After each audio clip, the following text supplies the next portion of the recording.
Matt and I met at Sirius, where you have your own show, which is pretty much Matt Pinfield plays whatever he wants. Yeah, that's the name of it. Yeah. It was a funny name I came up with a while ago, kind of as a joke, because, I was on Sirius originally when the first set of management were in there. Yeah. And I was on First Wave, which wasn't really a stretch because I played all those new wave songs when they were new. Yeah. In college radio at Rutgers, in punk and new wave clubs.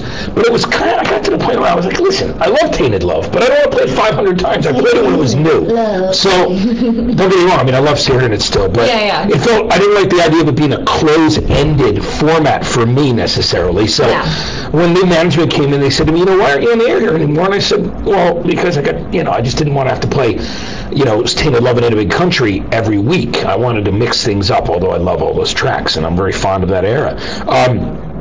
So they said, well, why don't you come back on the air? And I was in California, and I'm sitting there, and with a friend of mine in Pasadena, and I just said, I got to come up with a name for my show. So I said, Matt Pinfield plays whatever he wants, since that's what I'm going to do. That's the only way I'm going to, come back. And, and it's been a few years now. I love doing it. And that's so great, because I remember seeing you around the office, and I'm like, I would see you every couple days walking around, and I'm like, I know that guy. Yeah. I know that guy. And finally, I'm like, that's Matt Pinfield from MTV fame. Yeah, it's amazing. And that's really, you're a Jersey kid. I'm a Jersey kid. That's where I grew up. Absolutely. And how did you start getting involved in music? Were you always a music nerd? Yeah, I was a music nerd from the time I was born. Really, oddly enough, when I was 3 years old, I was born in Athens, Georgia, and my dad got a teaching job in New Jersey, so we moved up there when I was really young.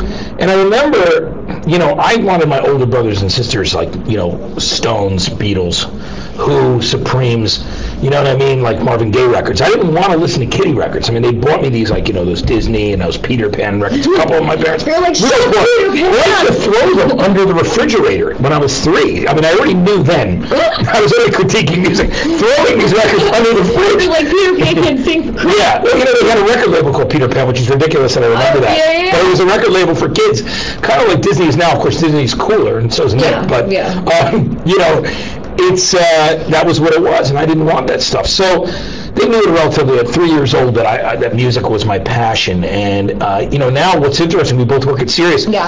It's cool that I get to talk to Cousin Brucey, and he's come up to me from legendary disc jockey from WABC in New York. Yeah. Who says, he goes, Matt, you got a great voice. I'd like you to do some promos for me. And I'm thinking, God, I listened to him on the air from the time I was 5.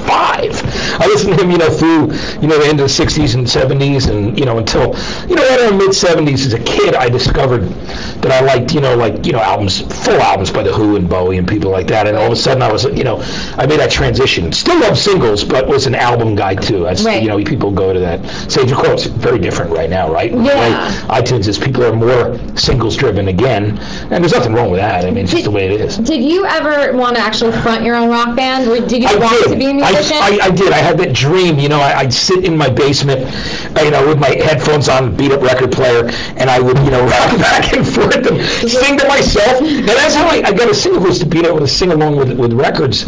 So as a kid, I had a band called Thunderhead. I was just going to ask you, Thunderhead? Whatever made you decide Thunderhead? I didn't name the band. Somebody else in the band did. It's funny. I'm still in touch with 2 guys from the band. It's oddly enough. Did you guys actually play gigs and stuff? Oh, yeah, we played the junior high and the teen center on a regular basis. We had about a gig a month. So you thought we were so cool. And people were going to buck to see us. And in mid-70s, and we would all of a sudden we'd get we'd get $35. We'd be like all meeting in the van afterwards. And I got $35. We thought we were so cool. Did you have groupies though? We did. We actually a lot of people loved us. Of course, it was just it definitely helped in the female department. No question about it. Because our drummer got most of the girls. He was a better looking. I had hair then too, by the way. Your color, the color you have now. No, and there you go. You can only imagine it. It's pretty funny, the whole hair thing. But hey, I lost my hair at like 22.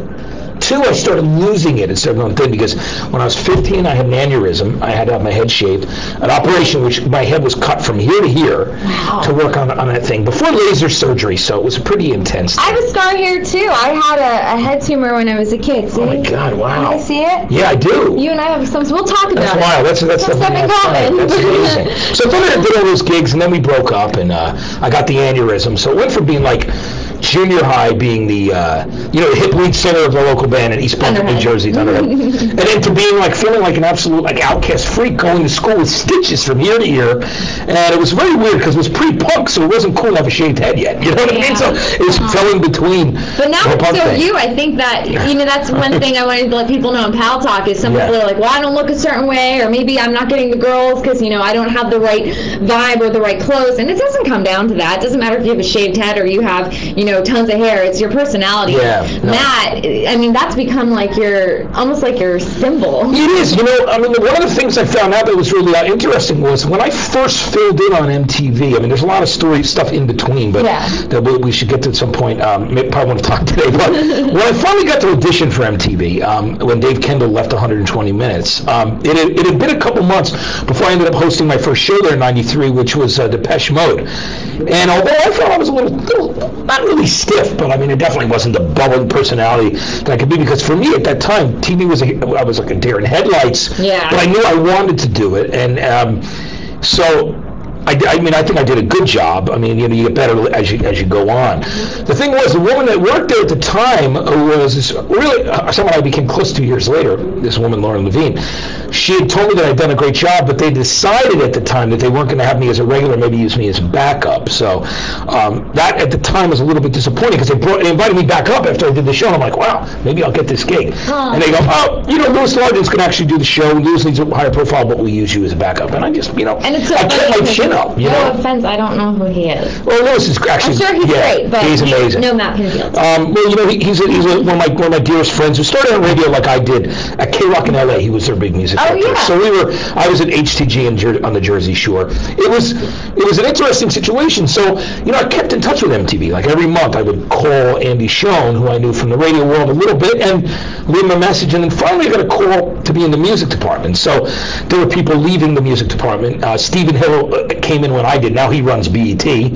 Michelle Dix works at, came from Letterman and worked there with me at that point, and now works at VH1. But it was an interesting hire, and the people that left were some good people too. Rick Krim, who's now back at VH1, who did my music publishing. But so you were really there when MTV was still burgeoning. Yeah, I mean, when I was there, when I started there in the early '90s, and then through the '90s, more where things started to really formulate for me.